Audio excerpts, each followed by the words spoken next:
To my YouTube channel. I am advocate Divya and हम continue करते हैं इंडियन एविडेंस एक्ट पार्ट 3 के साथ में। ओके, एविडेंस एक्ट के पार्ट 1 के अंदर मैंने आपको बताया था कि रेलिवेंसी फैक्ट के अंदर कनेक्टेड में 6 से लेकर 16 तक डिस्क्राइब किया गया है रेलिवेंसी फैक्ट के बारे में, रेलिवेंसी के बारे में। ओके, तो कंटिन्यू करते हैं सेक्शन 11 से। When fact not otherwise relevant become relevant. वो फैक्ट जो कि अदरवाइज रेलिवेंट नहीं है कब रेलिवेंट होंगे? जब रेलिवेंट फैक्ट और फैक्ट इन इशू इनकंसिस्टेंट है। ठीक है, के साथ में इनकंसिस्टेंट है, तब क्या होंगे? वो रेलिवेंट होंगे। जब इफ बाय देमसेल्फ और in connection with others in issue और रेलिवेंट फैक्ट हाईली प्रोबेबल और इम्प्रोबेबल, जबकि वो देमसेल्फ या फिर अदर फैक्ट के साथ में किसी फैक्ट इन इशू या रेलिवेंट फैक्ट हाईली प्रोबेबल है और इम्प्रोबेबल बनाते हैं। ओके, इलस्ट्रेशन देखते हैं। एक व्यक्ति है जो कि क्राइम करता है कैलकाटा के अंदर। फैक्ट की बात करते हैं। The fact is that on that day A was at Lahore. The fact near the time when the crime was committed, A was at distance from the place where it was committed, which would render it highly improbable, though not possible, that he committed it, is relevant. क्या कह रहा है ये fact कि जिस दिन लाहौर के अंदर क्या हुआ, ऑफेंस किया गया, अपराध किया गया, उस दिन ए उस प्लेस से, उस स्थान से जहाँ की अपराध किया गया है, इतनी डिस्टेंस पे था कि ए द्वारा उस ऑफेंस को किया जाना संभव नहीं है। तो ये क्या है? फैक्ट रेलिवेंट है। ठीक है, अब क्वेश्चन ये उठता है whether A committed a crime. क्या ए ने ये क्राइम किया है? तो कंडीशंस कुछ ऐसी हैं कि जो the circumstances are such that the crime must have been committed either A B C और डी ई। ठीक है, सर्कमस्टेंसेज कुछ ऐसी हैं कि जो क्राइम है ए बी सी डी ई किसी भी एक के द्वारा ज़रूर से किया ही गया होगा। और वो फैक्ट जिससे ये पता चलता है कि क्राइम किसी अदर के द्वारा नहीं किया जा सकता था, वो बी सी डी ई किसी के द्वारा भी नहीं किया गया था। तो ये क्या है? रेलिवेंट है। फॉर एग्जाम्पल ये जो प्रोविज़न 11 है, ये क्या है? एक रेसिड्यूरी प्रोविज़न है। इसके अकॉर्डिंग वो फैक्ट जो कि अदरवाइज रेलिवेंट नहीं है, रेलिवेंट होंगे जब उनकी कंडीशंस पूरी होती हैं। ओके, तो एग्जाम्पल देखते हैं इनकंसिस्टेंट फैक्ट के, जब वो इनकंसिस्टेंट है तो। ठीक है, alibi, absence of husband life after death, crime by other person, suicide. Alibi में क्या होता है? व्यक्ति कहीं अदर जगह पर प्रेजेंट होता है। ठीक है, अगर वो किसी अदर जगह पर प्रेजेंट है या उसकी उपस्थिति उस किसी अदर जगह पर है, तो ये क्या है? ये फैक्ट रेलिवेंट है कि क्या है? वो उस जगह पर अपराध नहीं कर सकते जहाँ अपराध हुआ है, क्योंकि वो किसी अदर जगह पर उपस्थित है, अन्यत्र उसकी उपस्थिति है। तो ये क्या है? एलिबी। सेकेंड इसका है एब्सेंस हस्बैंड की अनुपस्थिति। फॉर एग्जाम्पल ए बी का हस्बैंड है और क्वेश्चन ये है कि बी से जो पुत्र है, जो सन है, वो ए का ही है। तो ये फैक्ट है कि जिस पीरियड के अंदर वो उसके वॉब में आ सकता था, उस पीरियड के अंदर जो हस्बैंड था वो क्या था? फॉरेन में था और उसके पास नहीं पहुंच सकती थी उसकी वाइफ। तो सेक्शन 11 के अकॉर्डिंग रेलिवेंट हो, क्योंकि दोनों जो फैक्ट्स है उसमें क्या है? इनकंसिस्टेंसी है। ठीक है, तो जब पति पत्नी, हस्बैंड वाइफ तक नहीं पहुंच सकती तो पुत्र का तो कोई सवाल ही नहीं होता। ठीक है, तो ये क्या है? Absence husband. ठीक है, नेक्स्ट है लाइफ आफ्टर डेथ। अगर कोई आरोप है कि किसी व्यक्ति को उस तारीख पर जो कि मर गया था, ठीक है, डेथ हो गई थी, फैक्ट ये है कि उस डेट के बाद में उसे जीवित देखा गया, तो ये क्या होगा? रेलिवेंट होगा, क्योंकि दोनों ही तथ्य इनकंसिस्टेंट हैं। Next, crime by another person. जब ए के ऊपर ये आरोप लगता है कि अकेले कोई क्राइम किया है या कोई एविडेंस से प्रूफ होता है कि वह बी ने भी किया है, तो इस सेक्शन के अंतर्गत वो रेलिवेंट होगा। Last, suicide. जब ये आरोप लगता है कि ए ने बी की क्या किया है? मर्डर किया है, तो वो फैक्ट जिससे कि प्रूफ होता है कि बी ने सुसाइड किया है, वो क्या होंगे? रेलिवेंट होंगे।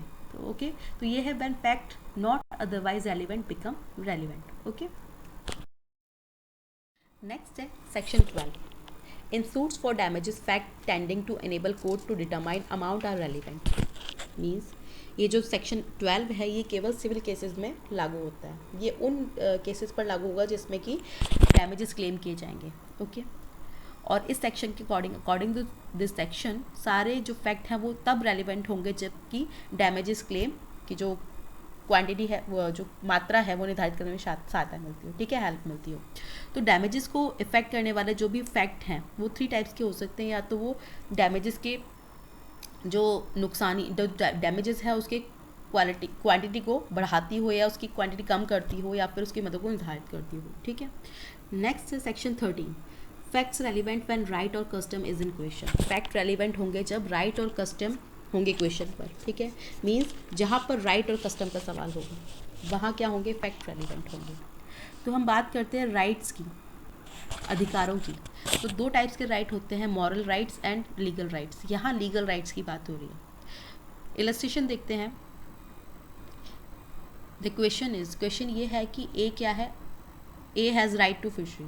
ए के पास क्या है, राइट है फिशरी का। A deed conferring the fishery on A's ancestors, a mortgage or the fishery by A's father, a subsequent grant of fishery by A's father. क्या कह रहा है कि जो ए है उसके पास क्या है, अधिकार है, हैज़ राइट टू फिशरी, ठीक है, क्योंकि उसके एंसेस्टर्स जो थे वो क्या थे, जो फिशरी करने वाले थे, उनके पास ये क्या है, एक विलेख है जो ए के फादर के द्वारा उस जो फिशरी का मॉर्गेज है, ठीक है, ए के फादर द्वारा उस मॉर्गेज के अनुदान, फॉर एग्जांपल, जिसमें कि ए के फादर के अधिकार का प्रयोग किया गया था, जिसमें कि उस राइट का प्रयोग ए के पड़ोसियों द्वारा रोका गया था। ये क्या है, रेलिवेंट है, ठीक है।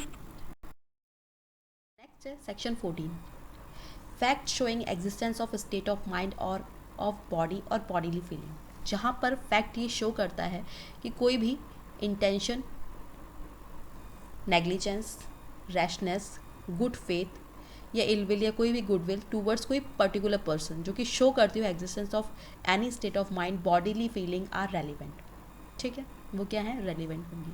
इलस्ट्रेशन देखते हैं। ए अक्यूज है रिसीविंग स्टोलन गुड्स, और ये प्रूव होता है that he was in position of particular stolen article. The fact at the same time he was in position of many stolen articles relevant as tending to show that he knew each and all the articles of which he was in position to be stolen. Means क्या कह रहा है ये, ए क्या है, accused है चुराए हुए गुड्स के लिए, ठीक है, चोरी किए हुए गुड्स के लिए, और जो ए है वो ये जानता है कि उसके पास में चुराया हुआ माल है, ठीक है, और उसको प्राप्त करने के लिए जो भी अभियुक्त है ये प्रूफ कर दिया जाता है कि उसके पोजीशन में कोई भी जो वस्तु है वो चुराई हुई है, चीज़ चुराई हुई है। ये फैक्ट थी, उसी टाइम पर उसके पोजीशन में काफ़ी अदर जो चीज़ें हैं वो भी चुराई हुई थी, ये बताने के लिए उसके पास जो वस्तुएं हैं वो क्या है, रेलिवेंट है, कि जो चीज़ें उसके पोजीशन में थी उनमें से हर एक चीज़ जो उसके बारे में जानता था वो स्टोलन है, चुराई हुई है, ये क्या है, रेलिवेंट है। नेक्स्ट है हमारा fact bearing on question whether act was accidental और इंटेंशनल। फैक्ट क्या है ये, कि वेदर एक्ट वॉज एक्सीडेंटल और इंटेंशनल। एक्ट क्या है, एक्सीडेंटल था या इंटेंशनल था, ठीक है, या तो वो आकस्मिक था या साक्ष्य था। वेदर इलस्ट्रेशन देखते हैं। A is accused of burning down his house in order to obtain money for which it is insured, ठीक है। ए क्या करता है, ए पर ये आरोप लगा हुआ है कि वो अपने घर में जो इंश्योरेंस का पैसा प्राप्त करने के लिए उसने उसमें उसको जला दिया। तो द फैक्ट, तो ए ने अपने घर को जला दिया बीमा की राशि के लिए, ठीक है, इंश्योरेंस मनी के लिए। तो फैक्ट क्या कहता है, A lived in several houses successively, मतलब ए काफ़ी सारे घर में एक के बाद दूसरे में रहा, जिसमें कि वो एक तरीके से इंश्योरेंस उसने कराया, और जिसमें हर एक घर में आग लगी हुई थी, ठीक है, हर घर में आग लगी हुई थी। each of which he insured, in each of which a fire occurred, and after each of which fires A received a payment from a different insurance office are relevant, ठीक है।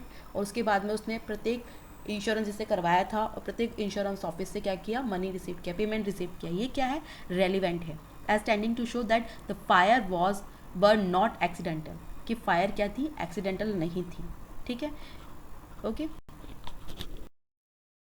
Section 16, existence of course of business when relevant. Existence of course of business कब relevant होगा, whether particular act was done, the existence of any course of business accordingly to which it naturally would have been done is relevant। जब भी कोई particular act पूरा हुआ, the existence of any course business according to when it naturally would have been done is relevant होगा, ठीक है। Illustration, whether particular letter was dispatched question ये है कि जो पर्टिकुलर लेटर था वो dispatched किया गया था. The fact that it was the ordinary course of business for all letter put in a certain place to carry to the post and that the particular letter was put in that place are relevant. मतलब fact ये है कि जो business था उसका एक साधारण सा ये ऑर्डिनरी कोर्स था बिज़नेस का कि जो लेटर्स थे वो सभी जो लेटर्स थे जो कि किसी खास स्थान पर स्पेशल प्लेस में रख दिए जाते थे वो पोस्ट में डाले जाने के लिए ले जाते थे और वो जो लेटर था उस प्लेस में रख दिया गया था. क्या है? रेलिवेंट है. ओके तो ये बात करता है section 16 existence of course of business when relevant. Okay evidence में be given of fact in issue और रेलिवेंट फैक्ट, जिसमें हमने देखा fact in issue and relevant fact. Relevant fact के अंदर हमने अभी डिस्कस किए कनेक्टेड के अंदर सेक्शन 16 से लेकर 6 से लेकर 16 तक. ओके जो कि रेलिवेंसी फैक्ट के बारे में बात करता है. आगे हम कंटिन्यू करेंगे हमारे नेक्स्ट वीडियो के अंदर. If you have any queries please comment down below and don't forget to subscribe my channel. Thanks for watching everyone. Please like, share and subscribe my channel.